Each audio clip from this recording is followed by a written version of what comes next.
Hello, everybody. I'm Drew Duncan. The show's fired up, and we are live. I am brought to you in part by WBFR Block 50 Radio, which is online 24/7, 365 at block50radio.com. I am wherever you are listening to podcasts. Tell your device to play Fired Up by Drew Duncan, iTunes, iHeart, Google, etc. Wherever you're listening, I am there. Facebook, Twitter, Instagram, YouTube, it's all Drew Duncan Radio. If you don't want to pay for any more podcast subs, head on over to my YouTube channel, The Real Drew Duncan, TheRL Drew Duncan, where I do post entire episodes for free. Not going to tell you that there's not going to be any ads. I'm just going to tell you that it is going to be for free. Guys, plenty to get to today. You know, there used to be a thing where I didn't like Super Bowl week for the last couple of years because it was just like this huge media frenzy, and all week long it was kind of the same thing over and over again. And we look at the media and how journalists are in today's society. Literally, Brock Purdy was asked, "Hey, bro, are you ready to disappoint all the Swifties out there?" And he's just like, "Yeah." Because what else is he going to say? You're putting Brock Purdy in a no-win situation. You're making him a villain to Taylor Swift fans for no good reason. You're trying to make him a hero to 49er fans. Like, that's your question, bro? That's your question. You've got a question to ask Brock Purdy, and the biggest question you could think of to ask is, "Brock, are you ready to disappoint Taylor Swift?" Like, bro, stop. And then, not to mention this, what in the absolute hell was this right here? Hailing from the home of East Kingdom, Kansas City, Missouri, with a regular season record of 11 wins and 6 losses, led by Coach Andy Reid, presenting the reigning, defending, undisputed Super Bowl champion, the Kansas City Chiefs! Buffer! Just why? I mean, and it looked like a circus show that was leading out the Kansas City Chiefs. Look, I would be cool with Bruce Buffer introducing the Kansas City Chiefs and the San Francisco 49ers during the actual game itself. That would be dope. But to have him do this every single day during media week for the Super Bowl is a bit over the top. I mean, what happened to interviews like what we got with Beast Mode in prime time? Interviews like this. Take it away. How you doing, big fella? Smooth. You look good. Shit, you do too. You all right? Man, I'm smooth. I like when you got off the plane with the beast mode and everything. You look like you ready to play, man. Yep, that's what time it is. You kind of shy. Nah, You just don't want to talk, really. I'm just about that action, boss. You ready to go get it. You just like to do it. That's what it is. I ain't never seen no talking with me nothing. Yeah. Yep. Been like that since I was little. Was raised like that. Well, I respect it. Yeah. It's going to be a Something, good... you go get it. Ain't no need to talk about it. You excited about the game? Hell yeah. Yeah. See, these are real emotions, man. Yeah, that is. Yeah. It's on your back. They feel like if they can stop you, they can stop this team. Well, they gonna have to stop all of us. You feel me? I feel you. I'm a piece to it, but we got some dogs. You don't like podiums, do you? Nah, it ain't my thing. What is your thing? Laid back, kick back, Yeah. mind my business, stay in my own lane, Yeah. So you just gonna sit in the cut and just chill. That's what you do. just kick back. Game time, though, I'll be there. What you like about this week? What I like about this week, this whole experience, you know, being able to have this opportunity. Has anything surprised you? Yeah, being here is big. It's huge. It is. It's what you dreamt of. It is. And it's right here in front of me, too. Brought the whole family? They on the way. They on the way? Yeah. Town business gonna be in the building. Marshall Folk loves you, man. That's huge. That's huge. That's a great, too. He respects you and he loves you. He loves your game. We all love your game, man. We love beast mode. That's big time. Beast mode, love, and appreciate that. I'm going to let you go, man. I'm proud of you, man. Thank you for that. Thank you, man. God bless. Man, Beast Mode said so little, yet so much. And Prime and him were just talking, man. Just having a conversation. You know? Beast Mode didn't go off and yes about me and woo woo woo and play into it like Brock Purdy does and all these other guys do. Hey man, they're gonna have to stop all of us. I'm a piece to it, but we got some dogs in here. They're gonna have to stop all of us. What happened to just actually talking to people, man, about the game, their life, finding out about these guys? Prime was so good at getting on Beast Mode's level right there. And I hate to break it to everybody, side quest, that's what's going to make Prime the coach that he's going to be. Y'all just wait what's happening in Colorado because he knows how to get on people's level. But that right there is journalism that I will accept far above anything like what we've got going on right now. Are you ready to disappoint a Swiftie? Come on, man. You can't do better than that. You know, I understand that these guys don't want to give away their game plan. You know, I get it.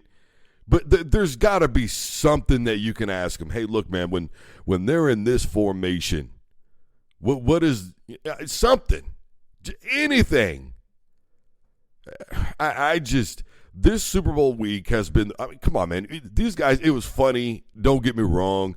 But they are literally asking Patrick Mahomes to do an impression of Kermit the Frog. You're literally making fun of him while asking him to make fun of himself. I guess at least you had the cojones to ask it to his face. But gosh damn, man, there's literally no other question that you could think of.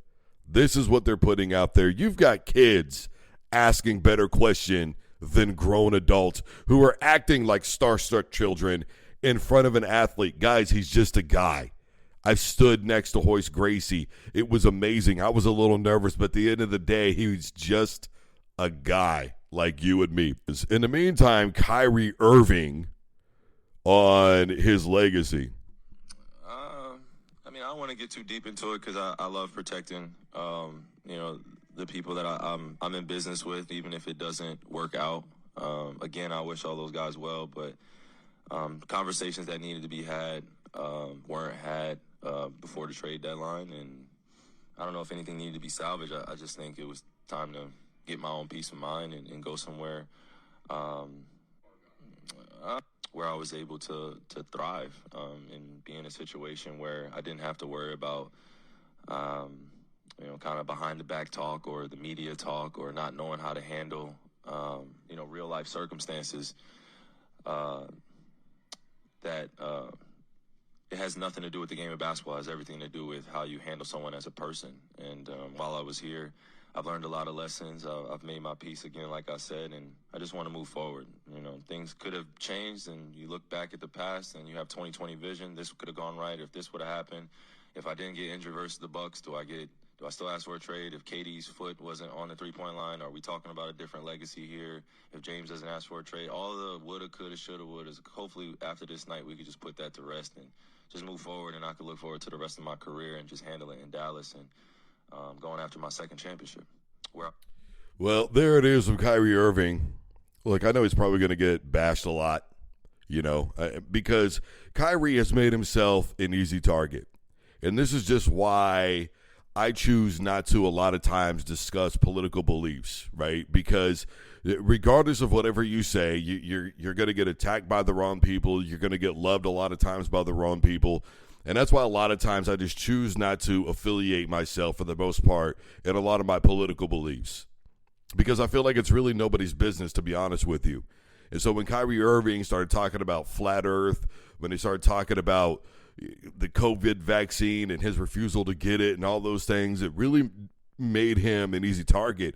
And people stopped talking about Kyrie, the basketball player. And instead they began talking about Kyrie, the idiot, so to speak, is what people would call him, who believes that the earth is flat. The guy who doesn't want to get the jab. And now you've got all the wrong people on your side, all the right people on your side.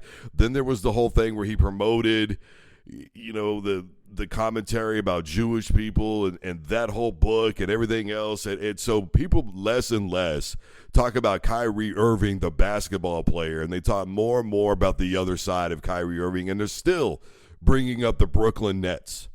And I think that shows you what a disappointment that basketball team really was.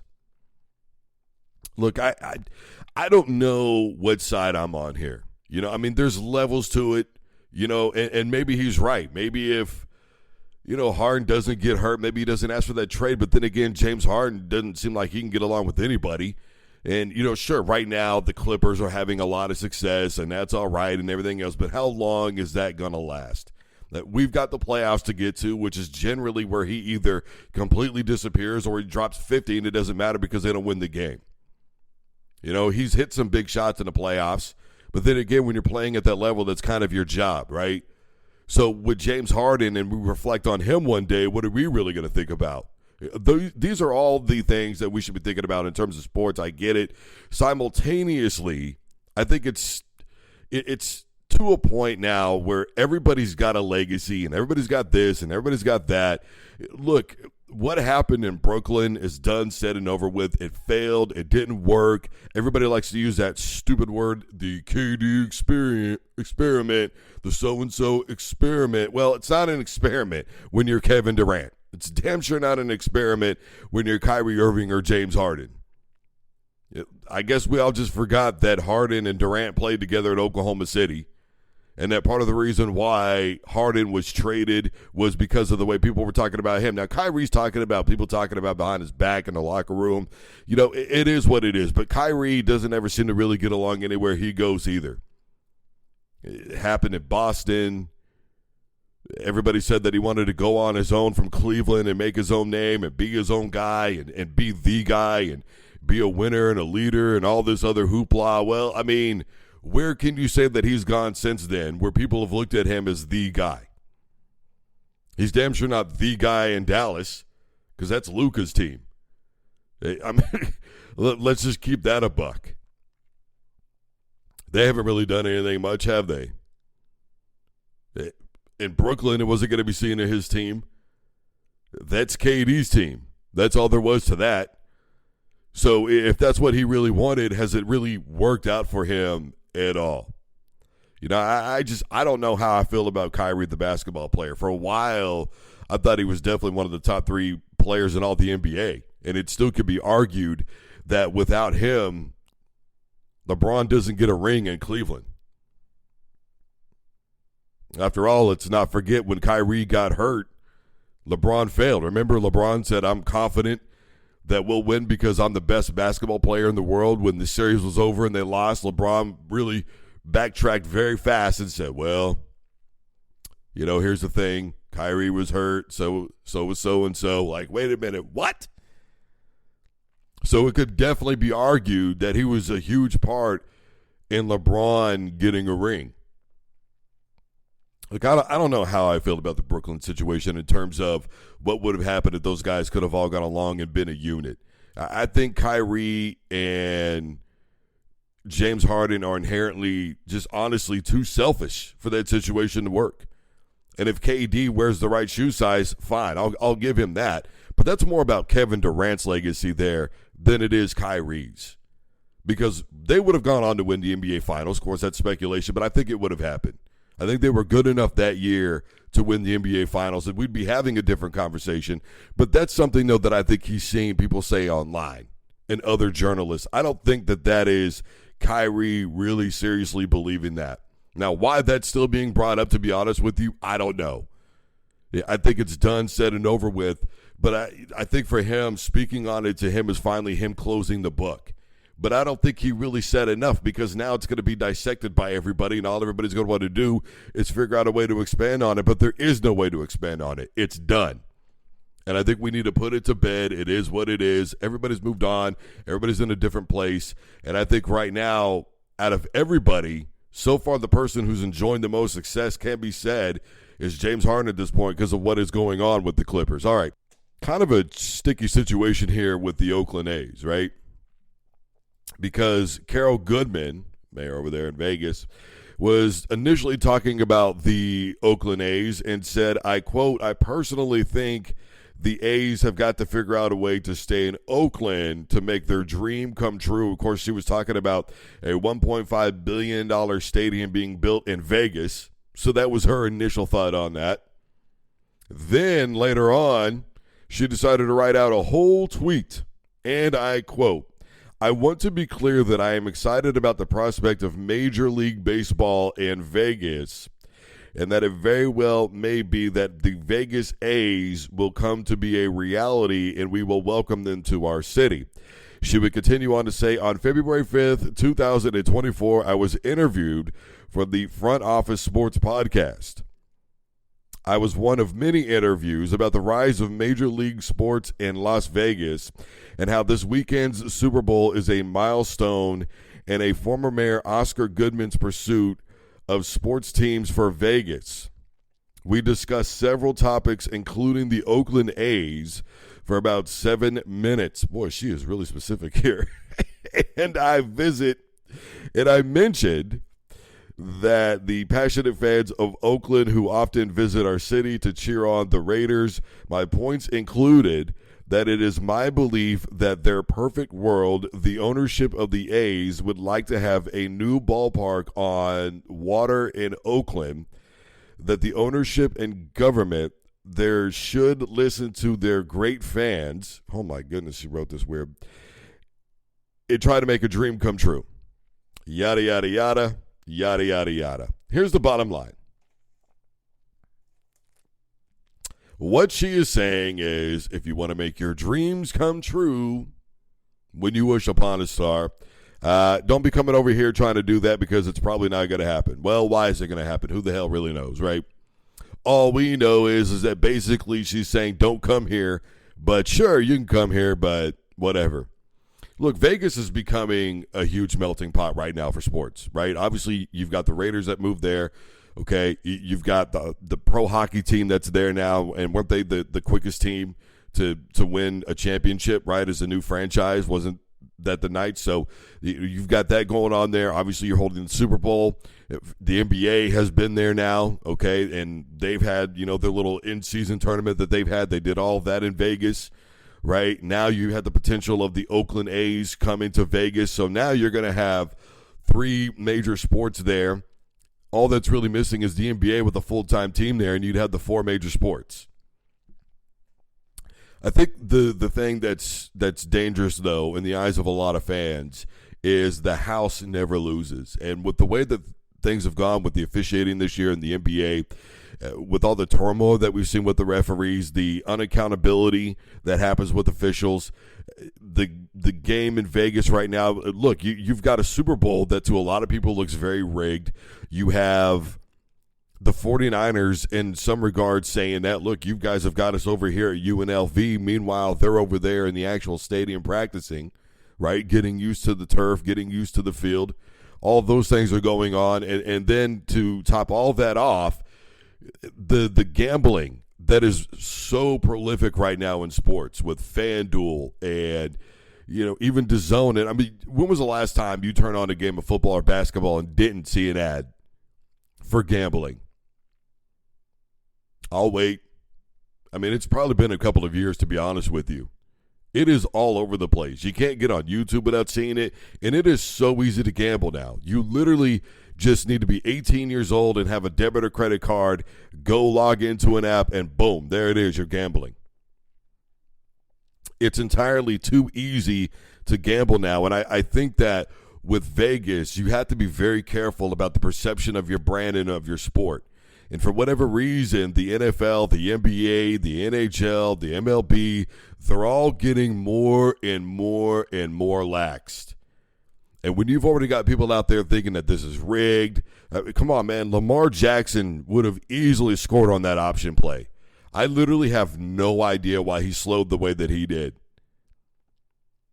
It's starting to look like it to a lot of people. And to have all this going on in Vegas, and then on top of that, this whole circus show that has been the Super Bowl, I just think that it's a dangerous place that we're getting into. Now, everything is what you make it. But in business, perception is everything. And anybody who's in business will tell you that. And for whatever reason, everybody's getting more lax. Maybe they're throwing it in our faces. Maybe I'm ignorant and blind, and maybe I just don't want to believe that it all can be rigged. I don't know. What I do know is this, that it's dangerous territory. And I think that these leagues need to be very careful about how they are perceived, because eventually the mass audience will say to hell with this and turn and walk the other direction. And honestly, who would blame them at that point? That's all I'm saying. As far as her comments go, look, I don't think she was trying to be snotty in any regard. I just think that she feels like maybe there's just too much going on, and maybe the place that they want to be at is not the place where they need to build. That's all. All right, Joel Embiid, he's out for 4 weeks. Quote, a successful surgery on the torn meniscus. Look, the good news is the NBA All-Star Weekend is right around the corner. So really, when all is said and done, the Sixers are probably only going to be about a week, 2, maybe 3 at the most without Joel. In terms of the MVP stuff that has been talked about with him, look, the rule is the rule, and it is what it is. And I think that we need to move past it. I think 65 games is extremely fair. Again, I think if you minimize the season to 62, but I think that we need to drop this subject about whether or not guys should be playing 65 games. Look, if you're hurt, don't play. It's as simple as that. Nobody forced Joel Embiid to play. Just like with Kevin Durant. Remember that in the NBA Finals? Nobody forced him to play. Now, their team doctor cleared him, maybe all a bit foolishly, but this is why I believe that athletes should be allowed to go and see outside physicians, because you get an outside, unbiased opinion. Whatever that physician then tells him, he is bound to. And that's as simple as that, because of the Hippocratic Oath. And a doctor can supersede judges if they want to. I guess we forget about that. So I think the other resolution to all this is you get to go see another doctor. I mean, how many times has Kyrie Irving said, look, I went and saw an outside doctor. I'm not playing. I don't care what my team doctor says. I don't care what the NBA says. I'm not playing. It happened with Julius years ago in Denver when Peyton Manning was still there. Remember that whole situation about his shoulder and all that, and how he went to a doctor that was outside of the Broncos organization? And he goes, dude, I'm not playing. I'm not going to do it because I've already seen another doctor. I think that's another simple solution. I don't know what it is about these leagues and the way that, they want to keep everything so in their little circle, but it's time to expand. And, and everybody wants to talk about how good the NBA has done for black athletes and all these things, and they're doing so great. Okay, well, then let them go do what they need to do. See a doctor outside of it. Be the first one to step up. Let referees start having post-press conferences like the athletes have to, and stop fining coaches and players who speak out against officiating, and minimize the league from 82 to 62. More blood, more sweat, more tears. And do away with that stupid in-season tournament. Don't nobody care about that money. And the officiating looked horrendous. Why? Because it was in Vegas. I'm just saying. ESPN, Fox, and Warner Brothers are going to launch a sports streaming platform. Quote from an article on ESPN, a one-stop shop app to view most sports should be a welcome sight for fans who continue to navigate rising costs by subscribing to multiple services. Kevin Krim, who is the president and CEO of ad measurement compared to 3 companies teaming up. By the way, Hulu started something very similar back in 2008, but a quote from him, "My sense is knowing the cast of characters. They're looking at the original Hulu concept and thinking, well, that worked out really well for us, so let's do that again, but for live sports streaming." I don't know, man. Look, here's the thing, and this is something that I talked about a few times already, is that this is the future, right? This is how it all starts. Initially, it's for free, right? Remember when I said that I see eventually one day where everything is on an app, and then it'll be exclusively on that app, and then eventually for big games like playoff games, you're going to have to start paying for those, and then eventually each team and conference and division, et cetera, is going to start having their own apps, and then eventually from there, you're going to be paying for the app itself, and then it's going to be paying to pay-per-view for each game. That's what it's going to amount to. Here's the beginning right here. We've already seen it with the Big Ten, right? They're on Peacock. We've already seen it with the UFC. They are exclusively on the ESPN app. I mean, you hardly ever get to see the actual fights live as they happen on ESPN. At least when they had the deal with Fox, not only did they replay pay-per-view events later on down the road, but every Friday you knew that fights were going to be on Fox. Now it's Saturdays exclusively on the ESPN app because, let's be honest, college football is going to supersede everything. Now, here's the bigger piece of this, because obviously ESPN is ran by Disney. Then you've got Warner Brothers, okay? So when you have all this, now you have to start wondering, where's the money going to go? How are they going to make money? Because there's going to have to be money somewhere. And I've already talked about bias with the ESPN as it is with the SEC and the ACC, especially for football for the SEC and basketball for the ACC, which is being pushed down our throats like clockwork. It's football SEC fall time, basketball SEC winter and springtime. That's the way that it goes.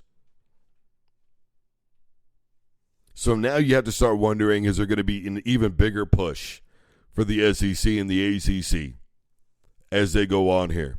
Where's the money going to go? Where's the money going to come from? Because if it's for free, well, somebody's paying for it. Nothing is ever free, people. Somebody is footing the bill. And that somebody is going to eventually want something to sway his direction. That's all there is to it. And eventually this will be paid. And eventually the playoffs will be something that you have to pay for to watch. NFL, college football, NCAA tournament, etc. And then eventually you'll have to go on to the team-specific app or division or conference-specific app. And then eventually you are going to be paying to watch every single game. This is it right here, the start of what I was talking about. And this will be the end of sports as we know it. I mean, it's almost to a point, because like I have YouTube TV, right? And it's almost to a point where I'm not even going to need that one day, which is horrible because I love YouTube TV, man. I think this past season there was a Saturday where over 60 games of college football got recorded in one day, and I get to keep them all.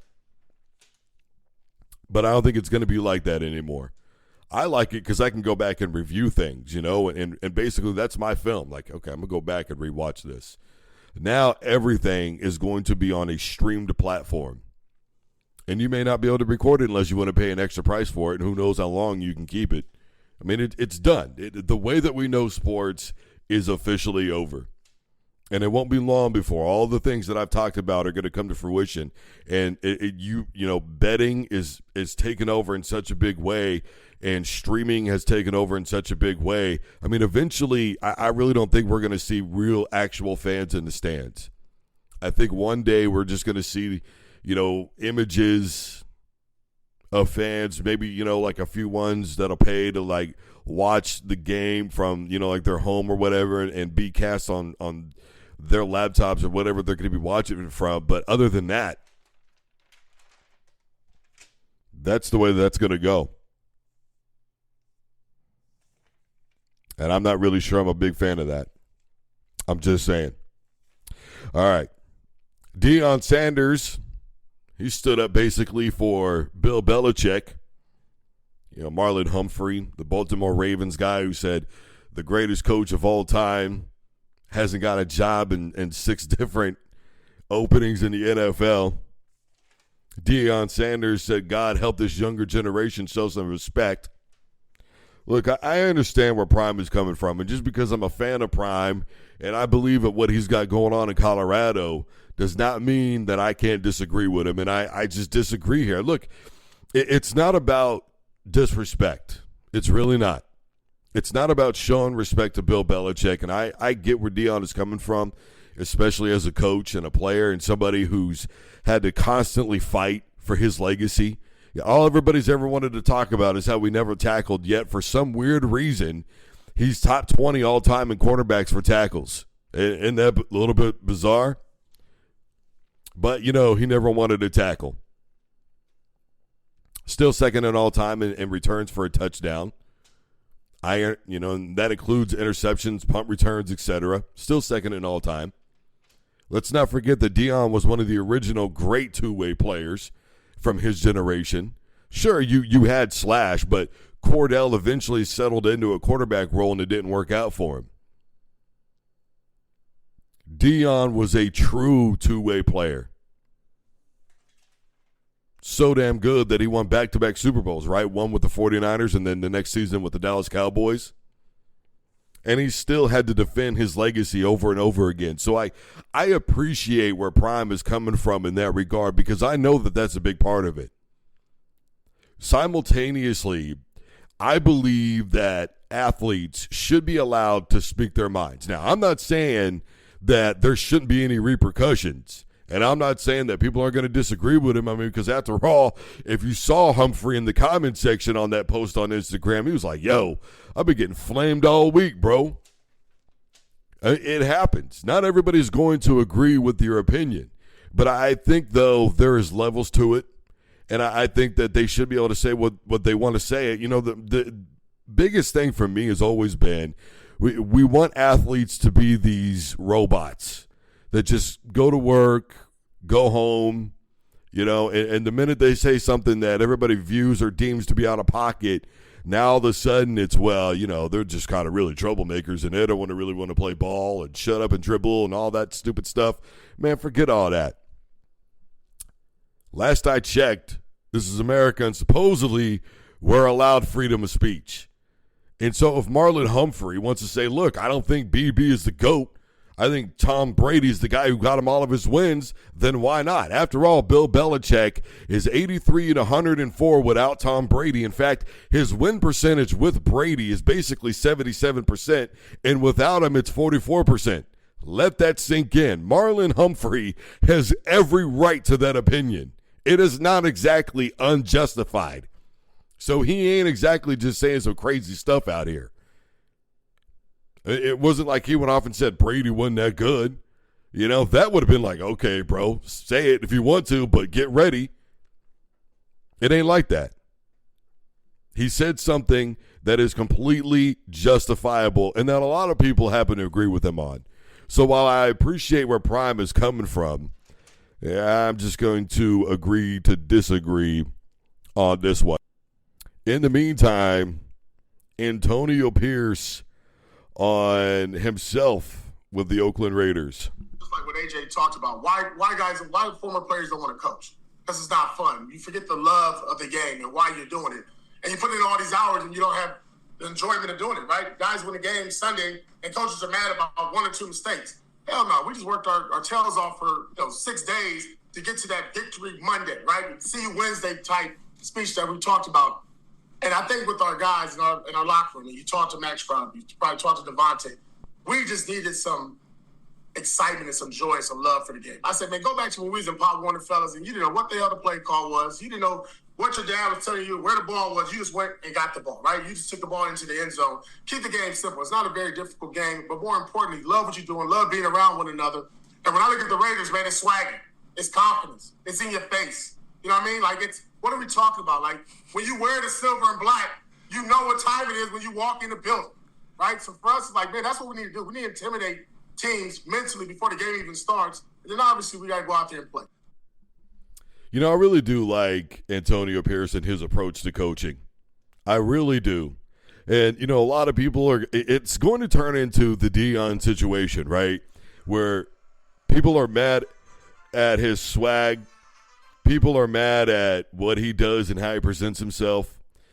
But I think what Antonio Pierce is doing is keeping everything very simple. KISS, how many times have you heard it? Keep it simple, stupid. That's what he's doing. He said, look, let's just go back to Pop Warner. Let's just go back to Pop Warner. The idea is to put the ball in the end zone. You didn't necessarily know what was going on. You didn't necessarily know the play call. I just want you to go out there and have some fun, is what he's talking about. And when you put on that uniform, that Raiders uniform, we know what the Raiders represent. I mean, come on, man. Didn't Ice Cube get a whole 30 for 30 about the correlation between the Raiders and the NWA and the colors and how it all meshed? Got to do an interview with the late Davis. The Raiders are that classic team. That team that you admit that you hate, but you also kind of love. And let's be honest, some of the best uniforms in the NFL belong to the Raiders. Those colors, silver and black, man. Silver and black. They mean something. And when you watch Antonio Pierce and his interviews, his confidence can be misconstrued for cockiness. But I got news for everybody. When you are at this level, this stage in the game and sports, you've got to have swag. You've got to have confidence. Because there are times when you've got to believe in yourself when nobody else is. I mean, come on. Didn't anybody just see that thing where Josh McDaniels was talking about Derek Carr and how it all ended with the Raiders? 9 years of work. All that, like, who believes in Derek Carr right now with the Saints, with anybody? Who believes in Josh McDaniels? McDaniels was not about what the Raiders represent. Josh McDaniels is about what happened in New England, and he hasn't let go of that yet. Antonio Pierce played for the Raiders. He knows what Raider fan expects. He knows what the Raiders are supposed to be about. He embraces the legacy and the time of John Madden. He embraces the legacy and time of Al Davis. He embraces the legacy of the Raiders. And it doesn't matter if they're in Oakland, L.A., Vegas. The Raiders are the Raiders. Their fans do not change. They are the same.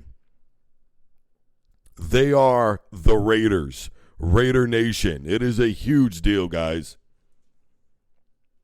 Those colors mean something when they put it on. I mean, come on, man. They call that stadium Darth Vader Stadium. Let that sink in. It's all about the epitome of confidence. You don't have to like what we're going to do. It's a Dan Campbell mentality. I think Dan Campbell would have fit very well with the Raiders. When he's talking about biting kneecaps and smacking you in the mouth, and even if we lose, we're going to get a piece on our way down. That's Raiders type stuff. That's who Antonio Pierce is. And I like to see it back in football. I really do. Come on, man. You got guys from the Raiders back smoking cigars again and doing that whole thing, and they're all tatted up and being individuals and being themselves. That's what the Raiders are. They represent something different and something unique in the NFL, and you can't quite put it into words, but you know that it's there. There's a mystique with the Raiders that he is trying to bring back. You are going to be scared to play the Raiders. Why? Because that mystique is lingering and it's back. And it hasn't been there for a very, very long time. They were becoming the laughingstock of the NFL.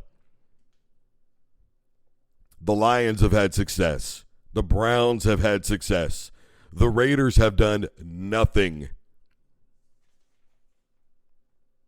It's time to because look, I'm going to tell you something. The NFL is better when the Raiders are winning. And they don't have to be a 12-win football team. They just have to be above 500. You just have to know that, man, we're getting ready to play the Raiders. They're coming to play. That's all there is to it. And he took a lot of risk during the season.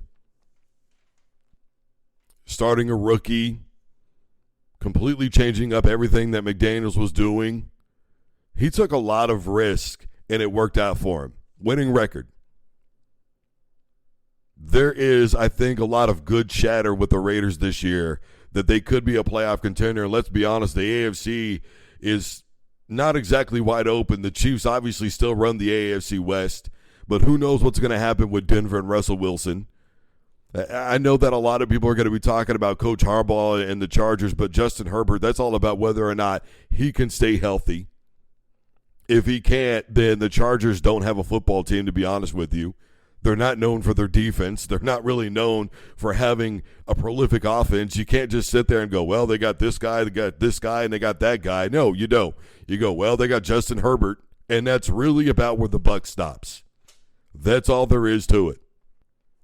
So Rick Pitino says, and I literally quote, because let's not forget, remember I talked about this yesterday on the program, and that was Dartmouth.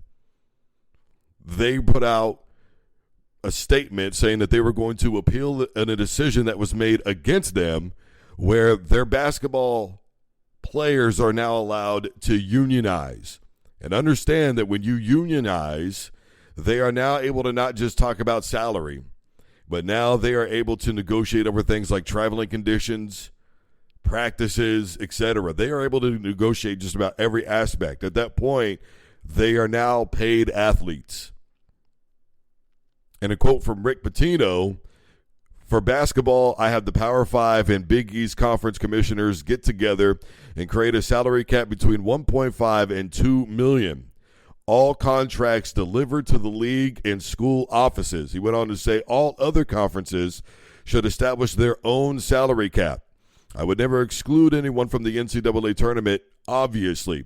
Football is a different sport entirely, and some of their talent makes more than NFL players. More solutions to follow in the coming days. By the way, I do want to hit on this other portion from him. Quote, work on their shooting is what he asked players to do. He also said that we all want solutions to preserve our great game. Well, here's the thing. I don't know that I agree with the salary cap because what you're going to run into is a couple of different things. Number one, the rich will get richer, and you will see the UCFs, you will see the Boise States, you will see them kept down more and more. And I understand his affinity for the Big East being that he coached in the Big East, right? Louisville obviously was in the Big East for basketball. Of course, now they're in the ACC. But I can appreciate his affinity for where he's coming from with the Big East and incorporating them because they're not a Power 5 school. But to just incorporate them and say everybody else needs to kind of worry about themselves, I don't agree with that aspect. I don't agree with salary caps because I don't think you should cap anybody's money. If somebody has the capability to make more than $2 million, then you should allow them to make that type of money. After all, it's them putting in the practice time. It's them going to school. It's them doing the interviews. It's them that are being promoted on everything that you see. It's them generating the millions of dollars. And this is what a lot of coaches, including Jim Harbaugh, have been talking about with revenue shares. They get a piece of the television pie. And I think that if we at least incorporated that, then we would be okay. Look, I don't know that I agree with making them employees, so to speak. For me, I think the NIL deals are enough, to be honest with you. I think that if somebody wants you to, some dealership wants you to drive around their truck and they pay you $20,000 a year in addition to that, then to me, that's plenty, right?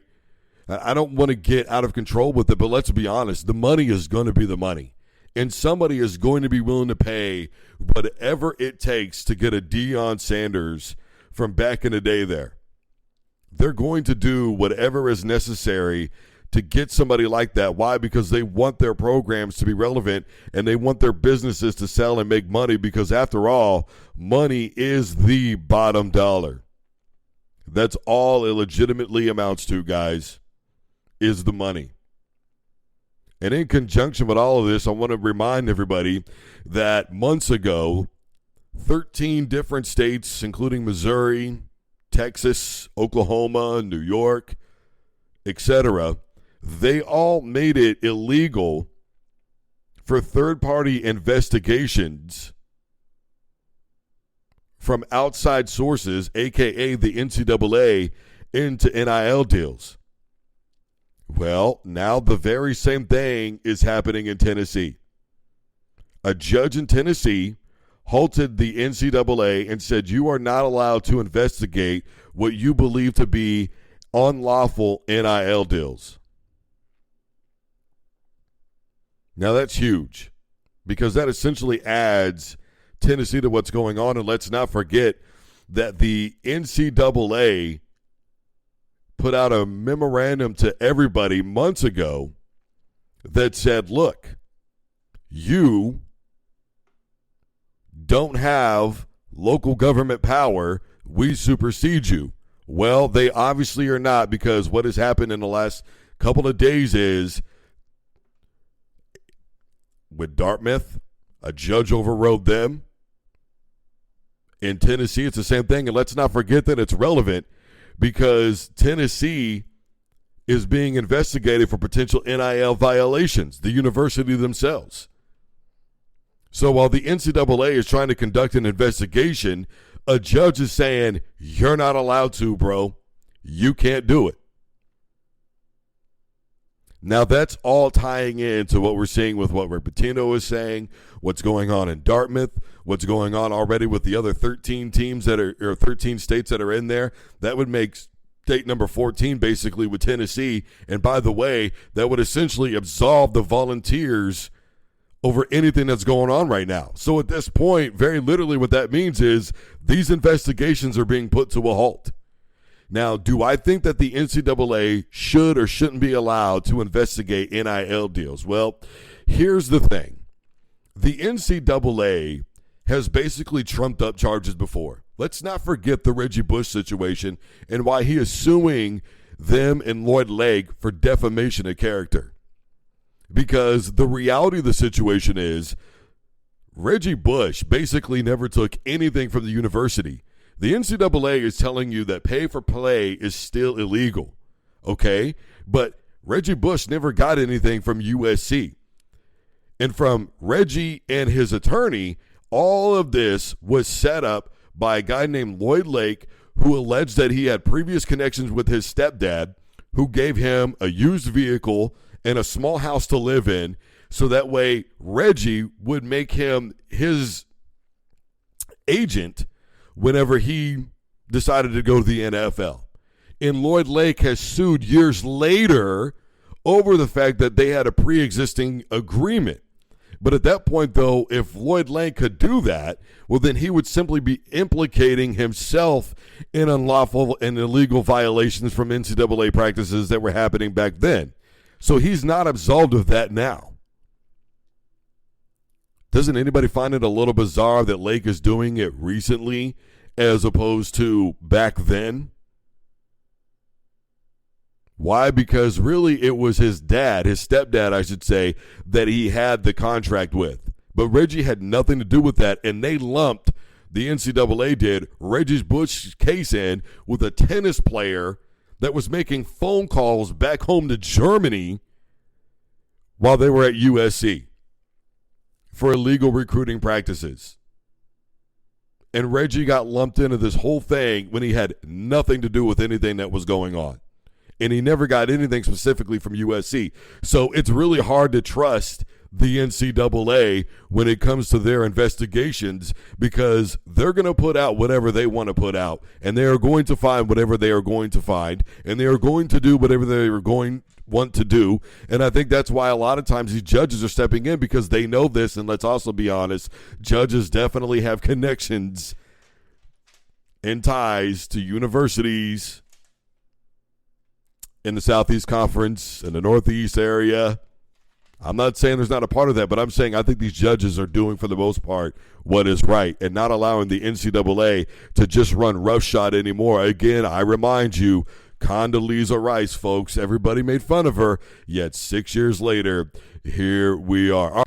Look, I understand that it is a topic of discussion, but I just don't know that Super Bowl week is the correct time to be bringing it up. and that is whether or not Andy Reid should retire. I just think that there's a better time to answer that question. And look, he was very honest, I think. He just said, look, he talked about basically his dad. You'll know when you know, and he said, right now, I don't know, and I'm not ready yet. Look, the thing about Andy Reid, and this is what I've talked about with him, because, again, everything is all about remembrance and legacy and all that. You could talk about the playoff wins, how he's, second all time. You got Bill Belichick that's first. But I think that in the same way that we talk about Bill Belichick, I think it's just as fair to remember Andy Reid. Now, I know that Philadelphia Eagle fan and Kansas City Chief fan is going to go, well, he turned around two really horrible organizations. But what did he ever win without Donovan McNabb? What did he ever win without Patrick Mahomes? I think if the Chiefs win the Super Bowl, this will not only be the best coaching job that Andy Reid has probably ever done outside of maybe when he was in Philly, but this will probably be the best that we've ever seen Patrick Mahomes do as well. When I first saw Patrick Mahomes play, my immediate comparison was John Elway. That he is what John Elway would have been in today's game if Elway played right now. The speed, the mobility, the arm strength, the ability to make throws that nobody else can make in the NFL. Carrying a team on his back, though, is something that I really hadn't seen him do just yet. Now, he's played through a lot of horrible offensive line play, and last year that dramatically improved, and we saw the results versus the season before when they made it to the Super Bowl. And not only was he playing injured, but he played behind a horrible offensive line and got obliterated by the Tampa Bay Buccaneers. I really think that this year would be the year that I would look at Andy Reid and go, potentially he's the GOAT. Because he's also made some very questionable decisions as a football coach. I remember very vividly, watching a Thursday night football game when he decided to hand the football off with 30 seconds left instead of just taking a knee and going to overtime. The ball was fumbled, Denver took it back for a touchdown, and they won the football game as a result. 4th and forever against the Detroit Lions on opening weekend when you had all 3 timeouts plus a 2-minute warning, and your defense had played well. Let's not forget, they only gave up 14 points to the Detroit Lions in that game. I think it would have been a very safe bet to punt the football, let your defense do their job, and get the ball back. I understand that you've got Patrick Mahomes back there. Simultaneously, it's about putting your team in the best position to win. And this 49ers team is no joke.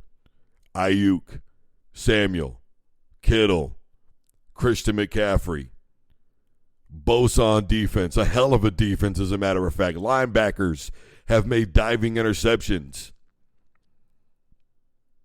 This is going to be a true test of the kind of coach that Andy Reid is.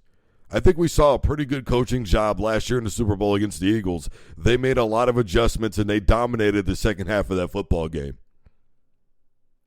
But I think that overall, given all the problems that the Chiefs have had since day one, let's not forget Travis Kelce getting into it with rookies before the season even started, during camps and practices and all that.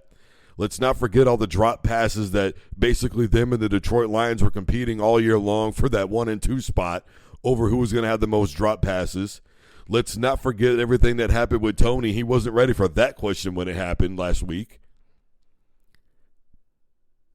How much of a distraction that could have been. An offensive line that has not played very good. A defense that has been phenomenal against the pass, but not so much against the run.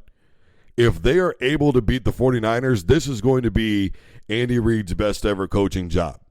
And this will make me a believer in Andy Reid. But even then, it could still be said that he was carried by number 15 and by number 5, especially if they don't get a win over the 49ers. It's like, well, bro, now you played a real team. Maybe the AFC wasn't as tough as we thought it was. Kind of the same thing that fell on the head of John Elway. Kind of the same thing that fell on the head of Dan Reeves back then. It's really, really simple. If they win, I think we view Andy Reid potentially as the GOAT. If they lose, especially if they get blown out on Sunday, I think the perception of Andy Reid changes 100%, and deservedly so. I'm just keeping it a buck. Hard pivot to the NBA.